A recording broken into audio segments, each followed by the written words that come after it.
नमस्कार, मैं हूं राम विश्वकर्मा। आप देख रहे हैं एनबीटी ऑनलाइन। पेरिस ओलंपिक्स से भारत के लिए एक बड़ी ही निराशा वाली खबर आई है।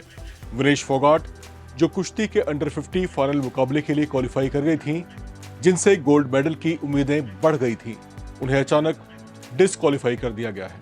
उनका वजन 50 किलोग्राम से कुछ ज्यादा पाया गया, जिसकी वजह से ओलंपिक्स के फाइनल मुकाबले में उतरने से पहले ही उन्हें अयोग्य करार दे दिया गया है। इसे लेकर भारत की ओर से पुरजोर विरोध दर्ज कराया गया है। ये खबर सामने आते ही भारत में मायूसी दौड़ गई। इंडियन ओलंपिक एसोसिएशन अपनी ओर से प्रयास कर रहा है। इसके तकनीकी पहलुओं और विकल्पों की छानबीन की जा रही है, जबकि खुद प्रधानमंत्री नरेंद्र मोदी भी इस बात को लेकर चिंतित दिखाई दिए हैं। उन्होंने विनेश फोगाट को लेकर एक ट्वीट भी किया। अपने इस ट्वीट में वे लिखते हैं, विनेश, आप चैंपियनों में चैंपियन हैं। आप भारत का गौरव हैं और प्रत्येक भारतीय के लिए प्रेरणा भी हैं।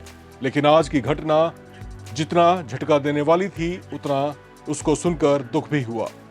काश शब्द उस निराशा की भावना को व्यक्त कर पाते जो मैं अनुभव कर रहा हूं। वही विनेश फोगाट के साथ ओलंपिक्स में हुई इस ट्रेजेडी पर रेसलिंग फेडरेशन ऑफ इंडिया के वाइस प्रेसिडेंट और बृजभूषण शरण सिंह के बेटे करण भूषण सिंह का भी बयान आया। करण भूषण सिंह ने कहा कि विनेश फोगाट के डिस्क्वालिफिकेशन से देश का नुकसान हुआ है और इस बारे में अपील की जाएगी। ओलंपिक के फाइनल मुकाबले तक पहुंची और गोल्ड मेडल से सिर्फ एक कदम की दूरी पर रह गई पहलवान विनेश फोगाट को जब ये जानकारी मिली कि उन्हें डिस्क्वालीफाई कर दिया गया है, तो उन्हें जोरदार शॉक लगा और उनकी तबीयत बिगड़ गई। जानकारी मिलते ही वो बेहोश हो गई, जिसके बाद उन्हें पेरिस के एक हॉस्पिटल में एडमिट करवाया गया। ओलंपिक से जो जानकारी आई है, उसके मुताबिक वेट के दौरान पहलवान विनेश फोगाट का वजन 50 किलोग्राम से लगभग 100 ग्राम ज्यादा पाया गया। एक भारतीय कोच ने कहा कि आज सुबह उनका वजन 100 ग्राम अधिक पाया गया था। नियम इसकी अनुमति नहीं देते और उसे अयोग्य घोषित कर दिया गया है। इस तरह से भारत की उम्मीदों ने दम तोड़ दिया।